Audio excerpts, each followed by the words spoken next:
Great. Well, Stephen, it is great to have you on the podcast today. Thanks for joining me. You know what? Let's make this one of your best. I hope there's some interesting little tidbits. I don't know, in listening to your podcast, you've had someone on exactly like me. And for those listening, probably the reason to listen is I have been a studio executive at a couple of motion picture studios and spent a lot of time with top screenwriters and looked at how that works. You know, the $1 Million Club, like what are the techniques and the practices they have to do the thing, not talk about needing to do the thing. And that's what I lecture on now. That's what I talk about now. So hope this is interesting. Well, building off that history, I thought we could start with some general pop culture analysis slash gossip. Let's do it. As a teenager, I worked for Blockbuster, and I always had this idea in my head that, like, I'll go for this career or that career, but you know what? At least I can always fall back on Blockbuster. How naive I was. Right. As we laugh about that now. Exactly. And, looking at cinema this summer, I mean, there was a Star Wars movie that came out that underwhelmed in terms of performance. Do you think we're seeing the end of cinema as the defining art form in our culture? Well, this is a very biased opinion, but part of why I got out of film and went to go build, Sukha was everything I was doing as a senior executive at Fox was really basically a sequel, prequel, spin-off, mashup. You know what I mean? Like there was such a focus on, wow, number of tickets being sold is going down. So the exhibitors, the theater owners, are increasing the ticket price so they can kind of like try and get the revenue back up, even though fewer people are buying tickets. So movies are less impelling. And the competition of, but I could spend my time in social media, I could spend my time on these great gaming platforms, was real, right? So yeah, you have an industry went to safest bets. Avengers 4012 is a safer bet than original idea too, right? You know what I mean? And after a while, yeah, you've gone to the well on Star Wars. How many times? I mean, there's only so much you can draw water from that well because people are like, really? And they can be fine stories, but after a while it's a money grab. It's like, what if we do a spin-off of the character in the background of the cantina scene and do his backstory and you're like, okay. So I think it is a question of like, how many of these stories really need to be told? Like, do I need to know like the backstory of Wolverine's first girlfriend's son's massage therapist? That's a spinoff we should do at Fox. No. Looking at your history, your background. I told you it was a biased opinion. Oh no, it's perfect. That's really aligns with my. I think it aligns with the general analysis. I think the viewing public is smart enough to know a George Lucas film from a Disney product, right? And that's a very different thing. It's true. And if you dig a layer deeper, because I appreciate what you're asking about, which is like, hey, how do films work right now in society? And we're seeing all these kind of movies and a lot are not working as well. But if you go a layer deeper, then you're really talking about storytelling, which modern technology allows us to do. Movies, TV, like streaming, and then there were books before and comics. There are all these like media in which we can do that, going back to, hey, we're around a campfire telling campfire stories, right? The reason we tell each other stories is because this is how we relate to each other, the truth about life. If you listen to this story about Perseus, you'll understand Icarus flew too close to the sun. You can glean something about your life from this. And it's fun and engaging, and the wings melt and the thing, and he falls. And, so it's an interesting story with, the archetypal sort of beats that you have to hit. But it contains a truth about life. Right? And that exists whether it is in one distribution medium or another. There are ways in which you can still access that kind of truth. And it is, you and I hang out after this and I tell you a story about my life. You're like, oh, it's fascinating. I learned something about my life from that. Or you watch some new Netflix show tonight and you're like, oh, that, even though it was a fictional show, it related some truth about how we relate to each other on Love Island. Kidding. Well, as someone who studied both story and technology and worked in both fields, I'm curious, where Yeah. did it start for you? Was young teen Steven interested in stories, or were you interested in technology? Okay, so this is that's a really good question. I rarely get that. The weird thing for me is my parents, I grew up in Northern Virginia. My parents were both engineers at IBM. My mom was a software engineer, writing code. My dad is a hardware engineer, designing chips, logic chips, CPUs, essentially, right? So, it's like if your parents are great ice skaters, you probably learned ice skate just by being around them. So I knew how to code, but it wasn't something I really thought was going to be living for me.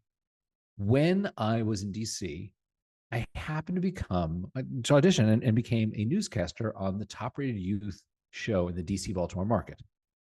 And that was fun because it was a news show. We had interviews and news, and we reported, from like teenagers to teenagers about here's what you need to know in the world, right? This is pre Facebook. So it's kind of an interesting period of time to be able to do this. That led me to go to the University of Southern California to study broadcast journalism and business. While I was there, I did have those little coding skills, and I had a Watson scholarship.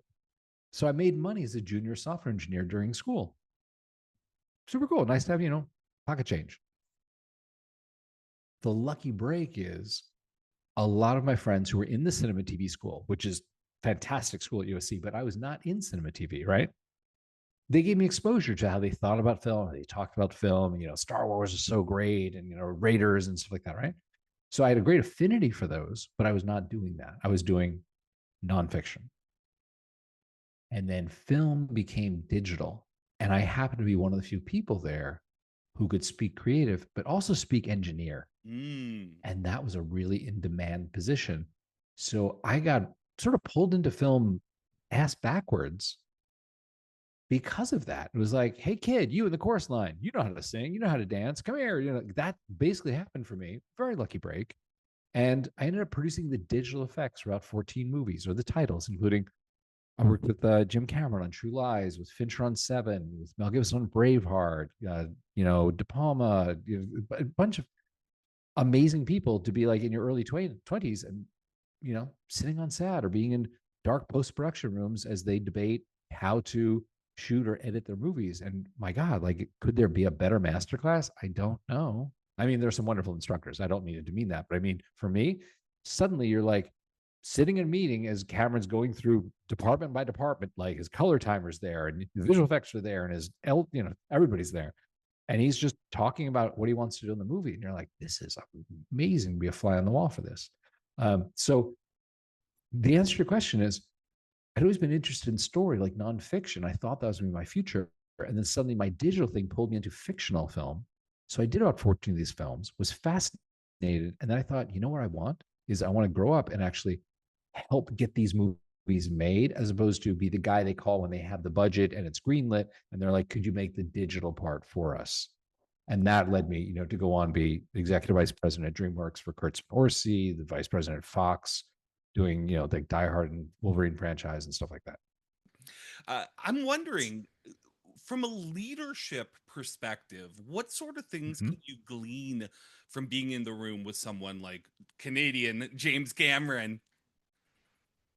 Well, one of the things I learned, and I'll tell you, Alex Kurtzman and Bob Orsi, with whom I worked at DreamWorks, they were the most important influence on how I saw film. I got to work on numerous things with them, and their understanding of story was one that really changed how I viewed story. Right. And for those who don't know, Alex and Bob came up on Alias. They wrote on Zorro, The Island, Mission Impossible 3, Transformers 1 and 2, Eagle Eye, Fringe TV series. There's tons of stuff. Just incredibly talented guys, and loved the medium. Just loved film and sci-fi and all that, right? And so, in interacting with the big directors, like you mentioned, Cameron, there is a sense of like, how do you, as a general of an army, go out and create Titanic? I mean, it is a massive undertaking with thousands of people and hundreds of millions of dollars, right? So you have great people who organize line producers and stuff, and producers who make sure the right decisions are coming to you at the right time, the right opportunities to make those decisions, and you're not getting stuck with something that's like, oh well, we needed to know last week if you wanted the wall to be blue. It's too late. They make sure you have that opportunity to say the wall should be blue. And it's like, okay, great. This is when we needed to know that, right?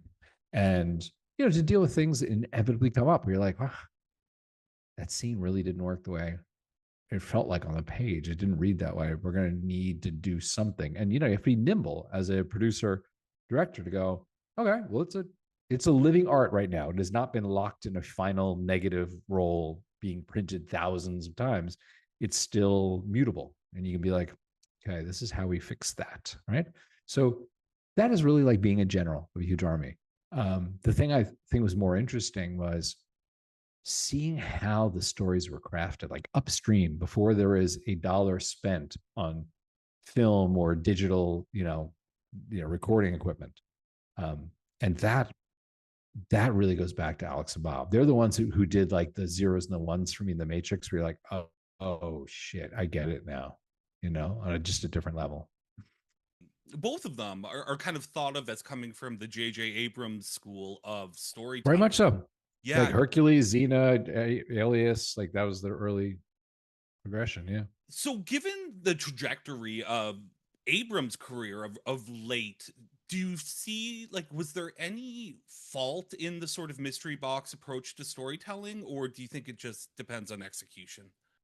JJ he talks a lot about that kind of rubric, and I think that he makes that work. The thing I think that is more important on a deeper level is that when you are talking about doing films that have the aliens or the ghosts or the photon torpedoes, the Klingons or the lasers in space, it's going to blow up, New York, whatever, right? All the genre elements. Something that Alex and Bob did, and they hewed to this very closely. So they said, can we write the movie if we had like a $3 million budget? Mm. Is there a movie here that we could write that exists and is watchable if we couldn't pay for photon torpedoes and the space laser and the ghosts and the aliens and the starship, you know what I mean? Like all that stuff. Mm. And you can layer it in. So if you look at a lot of their work, and this is something I just loved about them, was yes, it hits a lot of the beats of like, I understand the character needs to evolve in this way over the course of the story, and they're gonna have these obstacles and all the mechanics of it, right? But their thing was Star Trek 11. It's basically Cain and Abel. Mm. That's the organizing principle of the movie. It's two brothers who are going to kill each other. If you watch, they lose the movie until they have it out between themselves and team up. And then they can win the movie, right? Because it is Cain and Abel with a happy ending, right? Mm. You look at Mission Impossible 3, it is a story of divorce. You are lying to your spouse. Things are not going to end well until you come clean. It's True Lies is the same thing. It is, you don't need to have whatever those were, F-14 or whatever he was, those vertical aircraft and stuff flying around Miami Beach. You don't need any of that to tell a story of like, I'm lying to my wife and she's hiding stuff from me, and we got to come clean. And these things are incredibly relatable. And you see them, I think, in some of the good superhero movies. Like there's sometimes when you do feel like, and I'm not a huge Marvel Avengers fan, I feel like it's again one of those things that the water's fished out. They've done every stupid Ant-Man 14 meets, whatever. But there's somewhere you go, oh, this is like a bunch of brothers and sisters that are all having to save the family, and there's that dynamic. And then, of course, yes, it becomes a genre movie when you add in all the superpowers. But at the heart of it, it's like you could have done that. Like, we're a bunch of people living in the country and some coming for the farm, and, we got to get our guns, and the five of us are going to defend the farm. Like, there is a truth to that kind of story. So that's what I find super interesting. And I think audiences really plug into.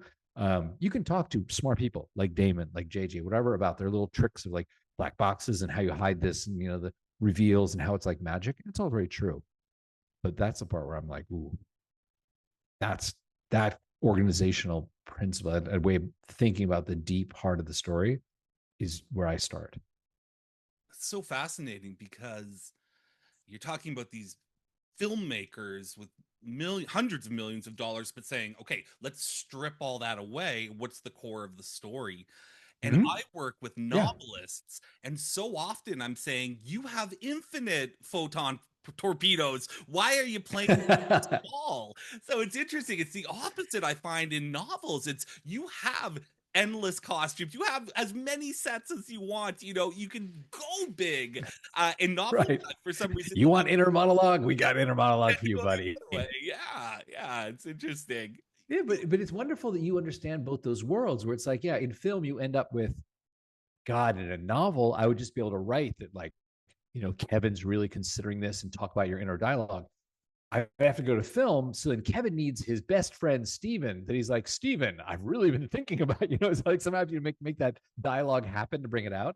And, Absolutely. you see some of those are done well and most of them are not. But it is that understanding of like, okay, this is a different medium than screenwriting. This is novel writing. And you're right. You have infinite budget. Right. Just right. It's great. It's a great way too to teach show don't tell. I've done this so many times with clients where I say to them, this book's amazing. It's definitely eventually going to be adapted to a film. When it is, how is the scene going to play? How are the filmmakers going to be able to Yeah. communicate the information that you're currently info dumping through the prose? And it does that switch in their head. The Michael Crichton school of novel writing. Yes. You could pretty much read a Michael Crichton book. You're like, I got the movie. I got you. Absolutely. Yeah. Yeah, yeah, for sure, for sure. So, you've worked with these very successful people, and you have, of course, yourself have been very successful, including And being very part. lucky. Let's not underestimate the value of luck.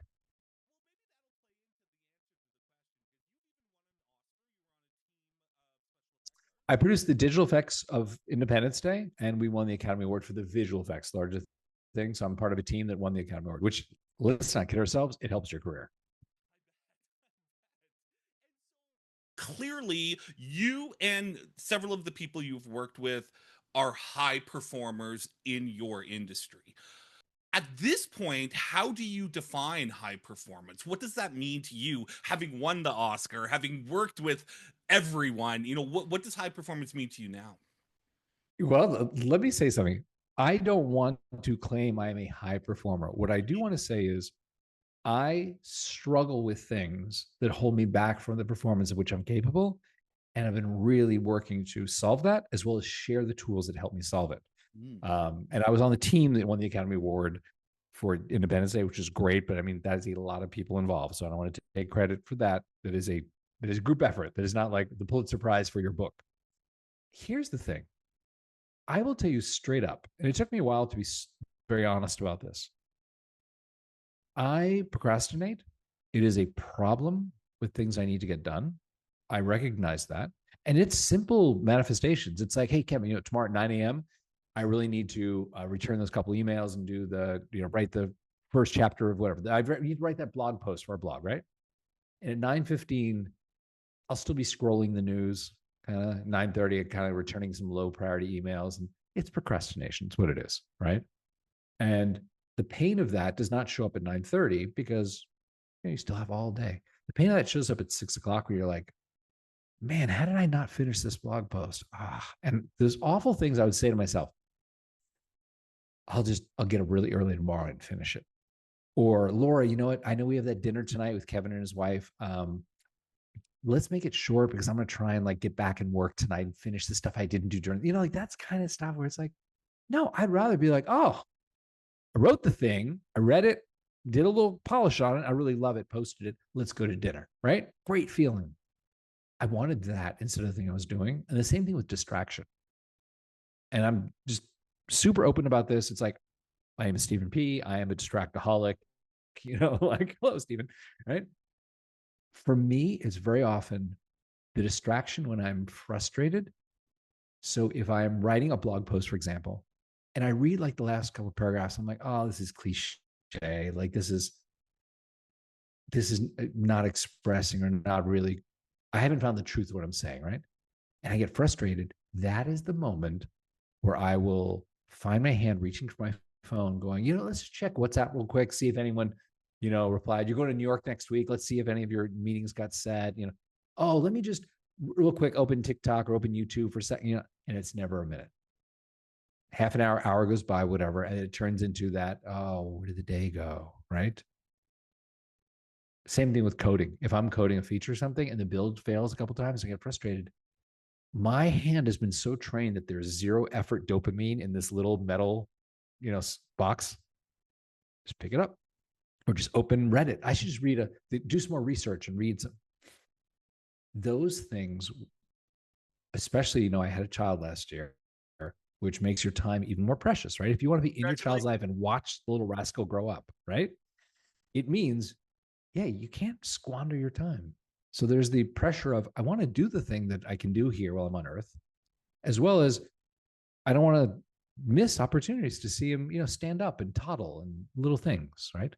So that was what really led me to say, okay, what are the tools that get me to a place of feeling like, okay, I'm doing the thing I'm here meant to do, and it feels great, which is basically what Sukha means. Sukha means like the happiness you feel when you're in your lane doing what you're meant to do and you're good at it. You're in control of your day. Like you can do it with ease, which is not to say it's easy.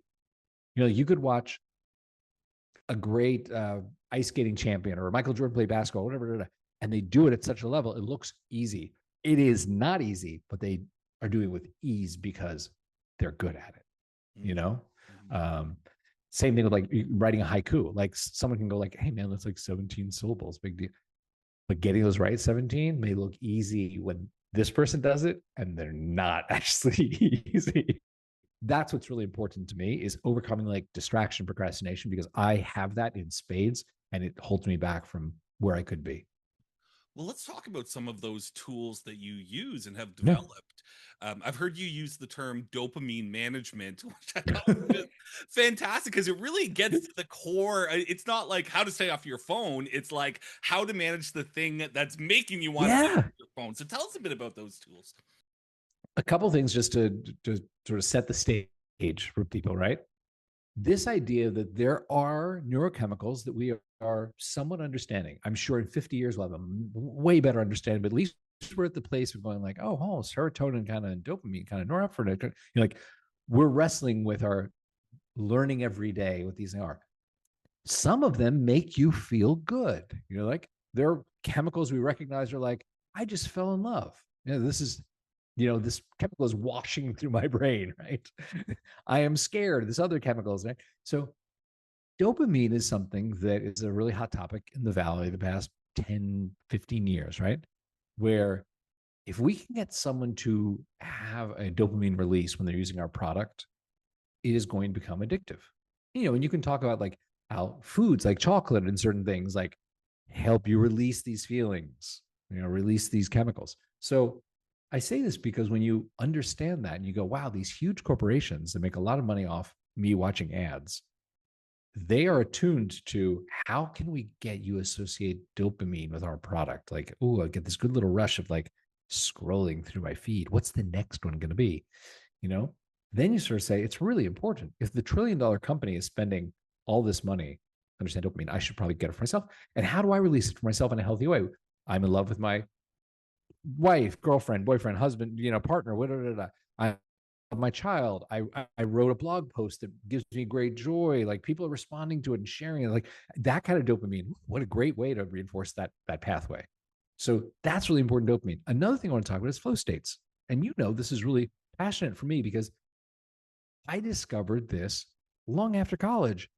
And when I did, the first thing I thought was, why did someone tell me this earlier? Like I could have used this in college.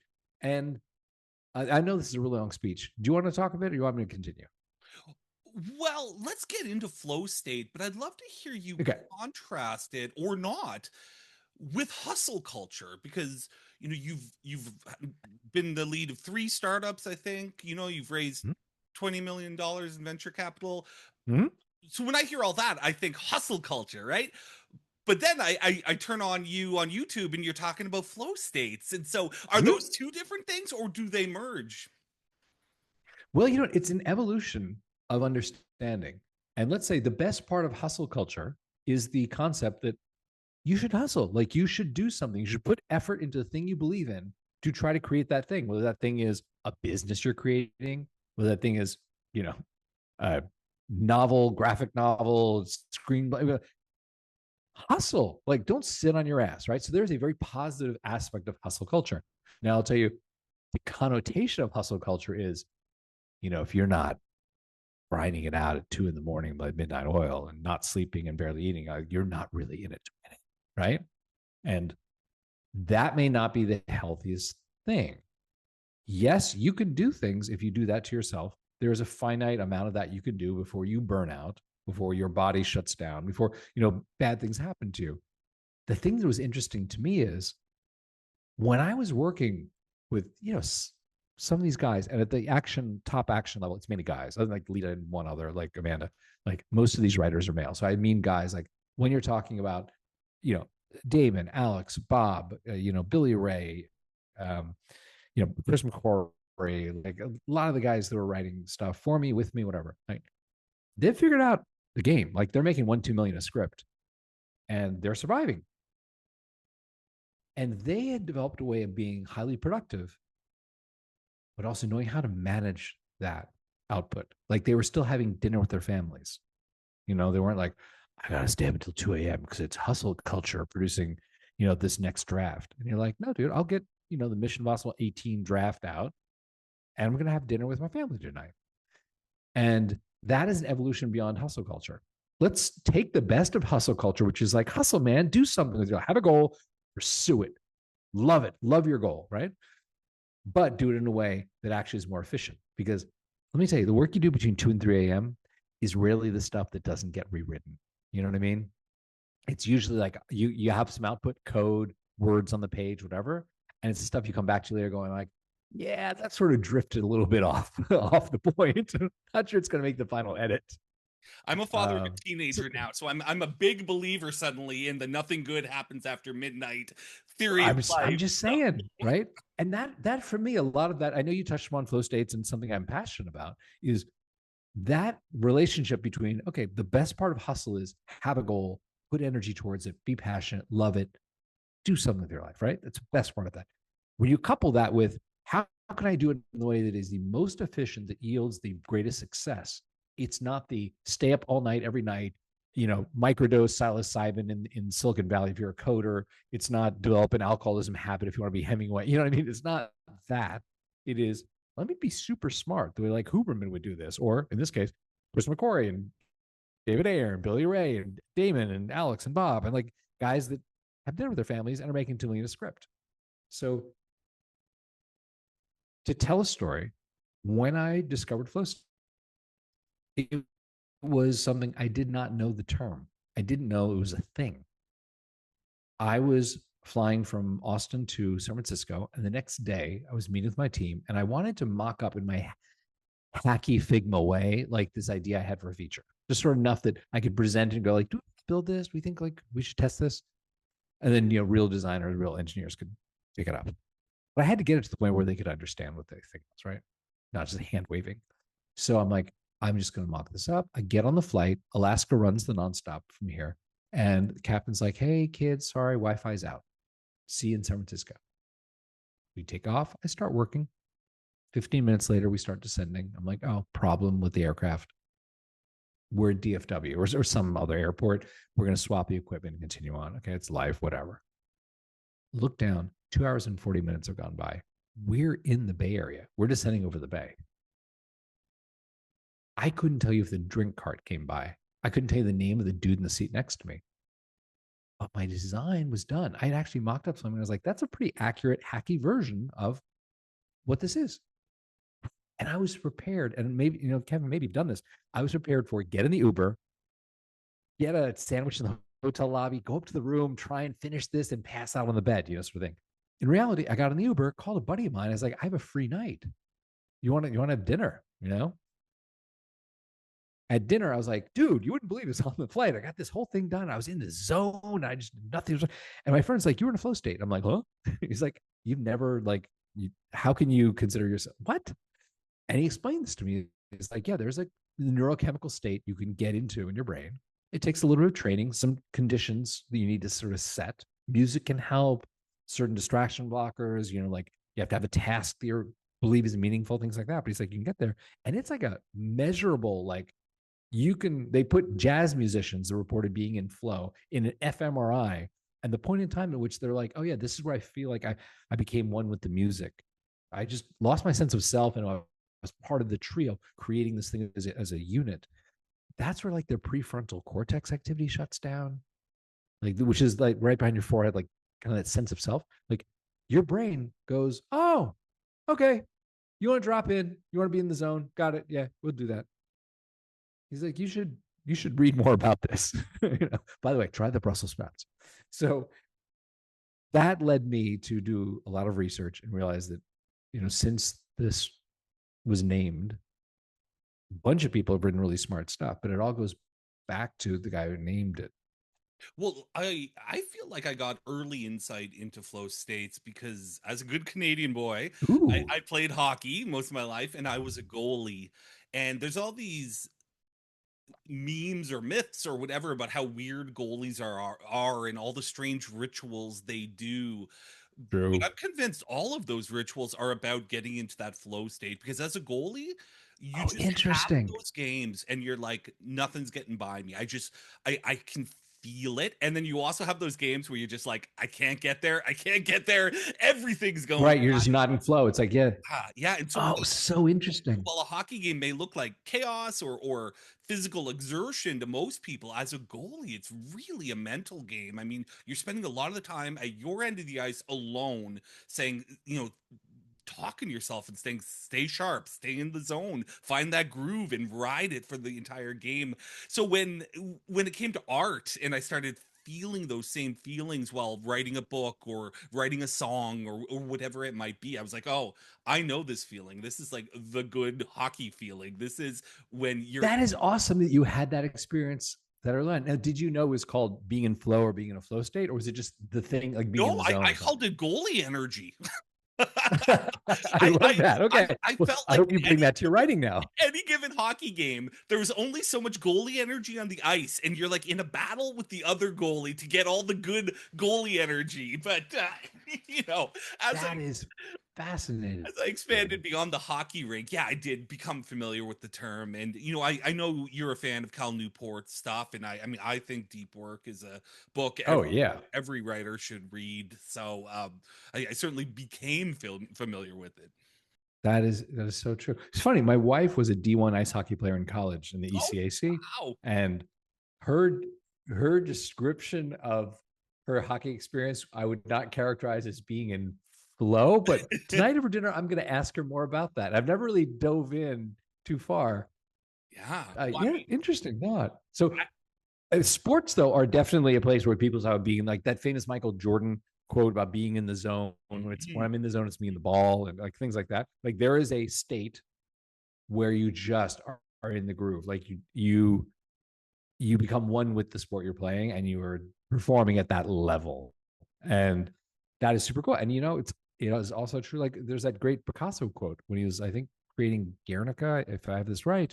And he had on that, like, done it in 14 days, created that huge canvas to capture the horror of war and the whole thing. And, stayed up nights and lost in no sense of time and no sense of when to eat, and just was like lost in the thing of like the muses, talking to him, speaking to him, and him channeling that onto the canvas, which is amazing. And then you have with writers, there's just something about creation where if you can harness your flow state, you're going to go further and farther. And, let me pick that up. I know there's a portion of your audience, they're flow masters. They know all about flow and they're like floating above their desk right now, the thing. There's probably another cohort that's a little like, hey guys, like I've heard about flow states, but it's in the zeitgeist. I don't know what you're talking about. So let me back up for just 30 seconds, which is what we're talking about is there was a dude, this Hungarian American psychologist, Mihai Csikszentmihalyi. It's about 40 years ago. And he had a thesis. He said, there's something to it when you talk to high performers in different disciplines, like athletes, artists, inventors, scientists, and they talk about the thing that, the state they get into when they do the thing that makes them famous. They talk about that state in very similar ways, even though what they're doing is very different. He's like, what is up with that? So he did the research, did the interviews, and wrote a book, Flow. It's the seminal work. It's why we call it a flow state. And he said the greatest thing. He said, I chose this word flow, even though some of the people with whom I spoke call it being in the zone or the muses or, thought experiments or whatever. He's like, flow for me was the best metaphor for what I found, which is we are all on the river paddling to move ourselves forward. But if you align your boat with the current, it carries you. You go further and faster because it magnifies your efforts. That's what these people figured out how to do. And of course, now we have the Kotlers and the Newports. And I mean, so many people have, years written about different aspects. Let me dig in on the music part. Let me dig in on the distraction part. Let me dig in on the how I said it casts. It's meaningful. And Mihai wrote back then. He said, "Here are kind of the characteristics. What they talk about is they lose track of time. Check. You and I've seen that. They get immersed in the work. There's a loss of sense of self, and you become kind of one with the work. Distractions seem uninteresting. You do your best work faster than you thought possible. And when you're done, you can actually feel a sense of uplift or joy as opposed to a sense of depletion and tired, right?" And when I experienced that, my friend was like, "Dude, you should know about this." And I was like, wow. So let's read about what are the conditions that are going to allow me to do this again? Because I'd rather do more of that and walk off the plane being like, done, let's have dinner, than it's going to be a long night, which I've done enough of those. And that is really the core of what I do now, is say, how do you share these tools to people? And it's not for everyone. Some people want to grind it out. Some people believe that at 2 a.m. it's fun to be awake and, you're part of some ethos or some culture that, does that. And other people are like, yeah, I want to do great work and I want to have dinner with my family, or go windsurfing or do whatever, go paragliding. It's interesting. You mentioned, the listeners who are already floating above their desks as they write, and you mentioned the Right. And I hope there are some. I hope there's some flow masters who are like, oh yeah, I love yeah, this. and you mentioned the one struggling to get there, but who you're missing actually, it's a big group of beginner writers, are the ones who think they can't write until the flow state magically arrives. And they're sitting Mhm. on the sidelines. They're not even in the canoe.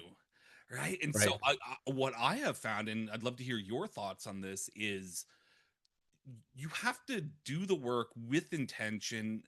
And that's when the inspiration or the flow or the creativity comes. You don't sit around waiting for it and then only act once you're already feeling it. Yeah, that's. I'm so glad you said that. You're right. I probably skipped over that part, which is in the research of how does one get into a flow state. There are some things that seem important, and Mihai and others have written about this. And by the way, anything smart I say, we should attribute to the really smart people who've spent their lives on this. And I'm just here to relay the information because I think it's amazing and I discovered it.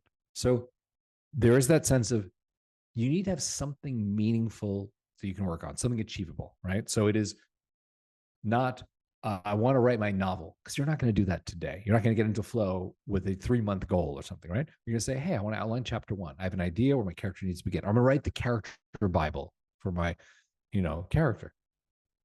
So you have a meaningful goal, something you think is worth doing, not folding socks or something, right? But hey, I want to write my character Bible. It's achievable. You have skills that apply. This is one that Mihai talks about. He says, you know, Picasso doesn't get into flow throwing a basketball, and Michael Jordan doesn't get into flow painting, right? Mm-hmm. You have to do something where you have some skills. You're like, no, I've been working on this. Maybe I'm not published yet, but I've been writing and I continue to hone my craft and I have skills that apply. And you do it at a level that's challenging. It's not writing a poster for the high school, whatever. It is, no, man, I think I have the great American novel in me. And I know writing is rewriting. I'm going to write this. I'll get notes. I'll rewrite it. I'll reread it. I'll rewrite it. But I have something meaningful here, right? And as you are in flow, you need to have some sense of feedback. You have to have some sense of like, how am I doing? Like, you can go back and read, you can look at the scoreboard, you can stand back and look at the painting. Like, there is some measurable sense of like, how am I doing, as opposed to you're just pouring effort into a black hole and you have no idea. If you're editing a spreadsheet for your overlords at Microsoft and you're like, this could be good or bad, I don't know, you're not really going to be in flow. But if you can go back and read that paragraph and go, I've rewritten it twice, each time it gets better, this is working, you know? And as you said, these things are possible when you take the first step. The journey of 1,000 miles begins with one step. It doesn't happen by sitting on your doorstep waiting for flow to hit you. You have to start walking. And it generally takes about 15 to 23 minutes, research shows, for your brain to go, oh, okay, let's shut down the prefrontal cortex. Let's sort of like give you a sharper sense of focus where focus becomes easier. And that's kind of the magic moment. And then you look up and after an hour or two, and you're like, wow, didn't realize I'd done that. The thing's written. I'm going to go have lunch. It's pretty nice. Mention requiring that sort of external feedback of some kind, and something that I've found really successful in my coaching communities is group writing sessions and Yeah. also in-person retreats. And it sounds silly, right? It's like, why would you need a gym buddy to write? You know, it's such a solitary art form. And yet, by being able to look at that other person over there who's also writing, getting this external experience of being with other people doing the same thing, it can go far towards not just motivating you, but getting you to that flow state again. What has been your experience with This is like tickle me Elmo. I love that you said that. So I'm going to say a funny story.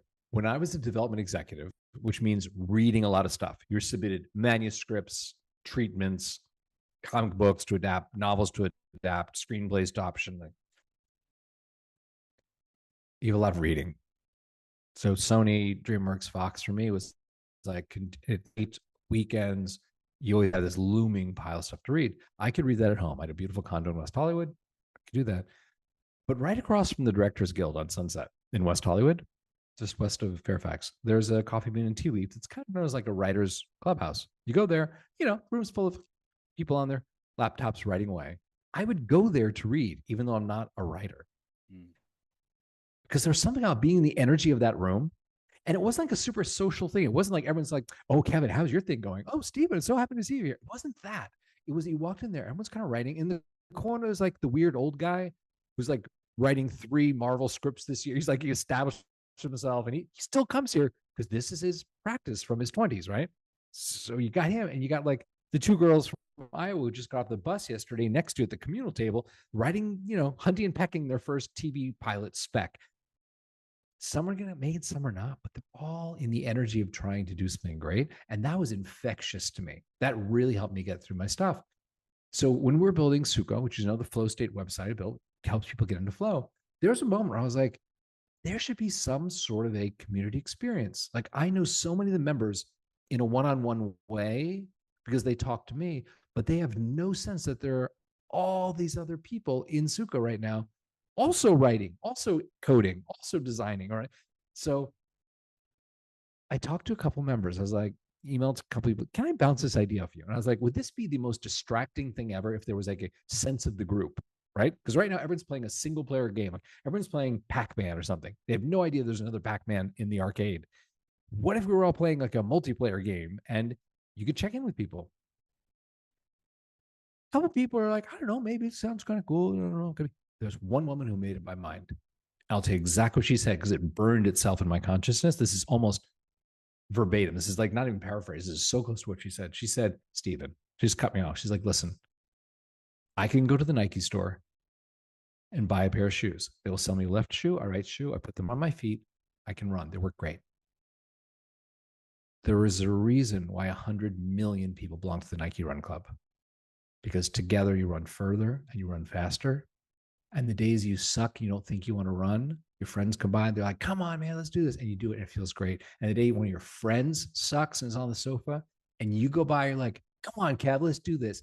And they feel great. You feel even better. She's like, you should absolutely do this because we're all in it together.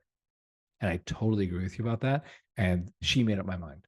It's like done. So in Sukha, you can share things you're working on. Like people post links to chapters of the novel that they've written, what their website that they've designed, things like that.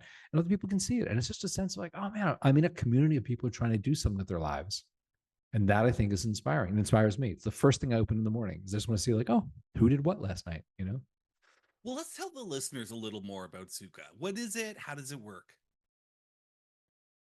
Oh, okay. So This concept of flow states changed my work life.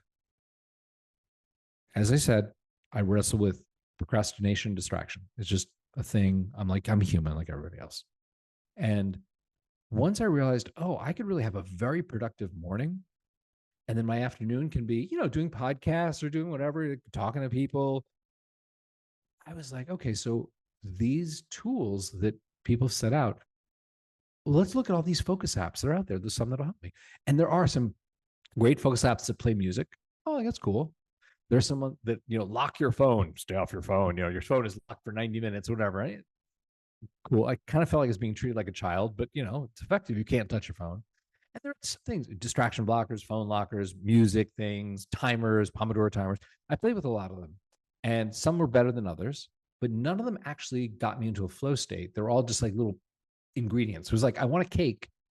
And I ate some eggs, and I ate some flour, I ate some sugar, but it wasn't really like having a cake. It was like, not whole. So what we built was we said, what does the research show? Like, what are the ingredients to get into flow? And I just want to have one button. When I start work in the morning I usually do like a 2 or 3 hour focus block where I get most of my work for the day done, the deep, thoughtful work, right? I just want to hit play at the beginning of that. I want it to help me get through, treat me as an adult, make me feel good, and then be done and go, how did I do? And give me some feedback, So music is a really big part of it. Like, this is a fun one to talk about because I have a bunch of friends who are film composers, right? So when we were starting this flow state website to say, help me get into flow every morning at 9, reached out to some composer friends who have time on their hands because film is not what it once was, right? I was like, hey, the research shows that most people get into flow. The sweet spot is like 60 to 90 beats per minute. Certain key signatures like D minor and a couple of those that more than others, right?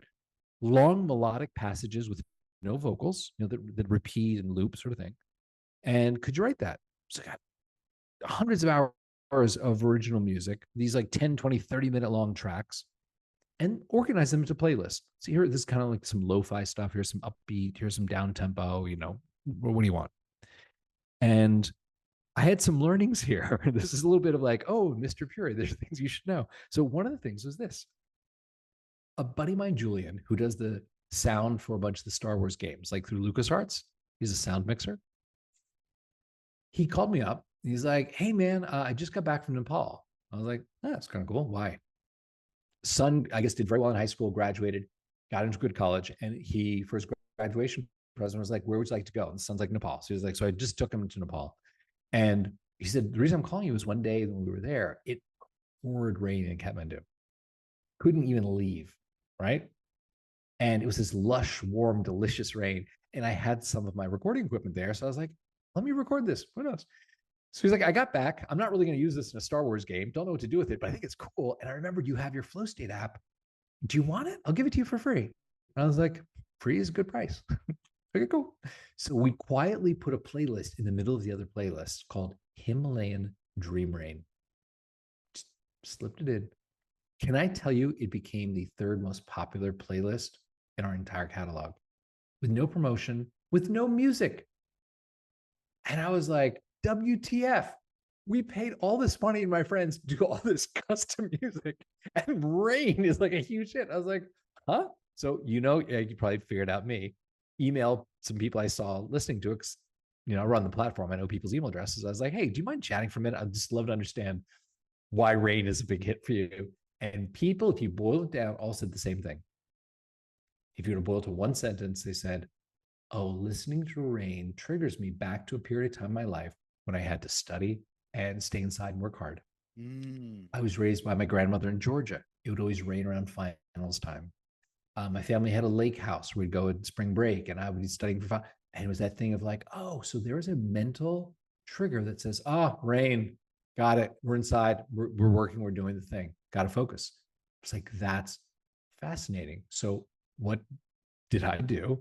I was like, well, this is me being stupid. I was like, well, then we should try like the sound of streams and surf and, like lakes. And, I remember we there's a recording of Emerald Lake up in Canada. There's some like indigenous bird you guys have up there, right? So we put up like sounds of Emerald Lake, flatline. No one listened to any It was a failed experiment. It was just rain. So I was like, okay, well, learning lesson there. And it did get one of our members to email me. And she's a kind of well-known UK blogger who writes from a coffee shop, this cool like cafe vibe thing. And she reached out. She goes, "Hey, Steve, I saw you've been experimenting with non-musical playlists. I see them in my playlist list." Nobody, not everybody knows this. I had a kid during the pandemic. I can't actually go to that coffee shop like a 2-year-old, right? Have him run around while I write. But it's the vibe of what I write. Is there any chance you could put up a playlist that just sounds of a coffee shop? Sure. Okay. Found a dude in Vienna, Austria, who had recorded his local coffee shop. The espresso machines with little cups clattering and stuff. Threw it up there, called it Cafe Vienne. Became super popular. And it was very much writers. Like engineers don't go there, designers don't really go to that one. It's all writers. If you look who's listening to that, if I look who's listening to that, it's all people in their bios talk about what they write. So there are things like that that I've learned in creating Sukha where I'm like, isn't that so interesting the way our brains work? Because the reason Tony and I built this is some people are going to waste their lives. Some people are going to say, "Hey, Mark Zuckerberg, I'd like to just scroll in your platform and watch ads so you could buy another yacht. My life is worthless. Please take it, sell it, TikTok guys, sell it, Elon Musk on your Twitter, whatever." But other people are going to raise their hand and go, "You know what? I do have the great American or Canadian novel inside me. And I'm not going to go to my grave with it still there. Help me." We're there for that guy or that girl. Amazing. Amazing. Well, Stephen, thank you so much for taking time out of your day to come and chat. It's a fun one. I know it's probably one of your longer episodes. Yeah, well, I was in that flow state, right? I was fascinated. There we go. I know. Sorry if I ran off too much. Anyone who's still listening, bless your soul for still listening. Thank you. Well, where can folks go to learn more about Sukha? Where should we send them if they're interested in all these topics that we've talked about today? Oh, if anyone wants to try, it's free for 3 days. Think of a task, think of something you want to write, open it up. It's at the Sukha. Sukha means like happiness, the Sukha, TheSukha.co for company, a happiness company. Sign up, try it for 3 days. And if you dig it, hit me up, drop a note in the group chat. "Hey, I heard you on Kevin's pod and I'm here." And if you want to use it continually, if you want to use it beyond 3 days, I think it's like 60, 70 cents a day, US. And that's a problem for you. If you're like a young, struggling writer, DM me. Just be like, "Hey, man, all I can afford is like 20 cents a day. I'll do it. I don't make any money off this. Tony and I do this for free. We don't collect a paycheck. We just want people to actually do stuff." So be happy to reach out and just tell me if it's helpful for you. I'll cut you whatever deal you need. Amazing. I get pitched regularly for the podcast. Yeah. And so often it's publicists or authors who just have a new book out. But that's not what I do on this show. On this show, I talk with the people whose job it is to help writers achieve their goals, whether, that's coaches or editors or marketing experts or people developing tools like Sukha to help writers. And so when I saw your email come through, I was like, boom, he's right for the show. I know this is going to be a great conversation. And it was. So, Stephen, thank you so much for reaching out. And thank you for a great conversation today. This is super fun. Thank you for having me. And thank you guys for listening.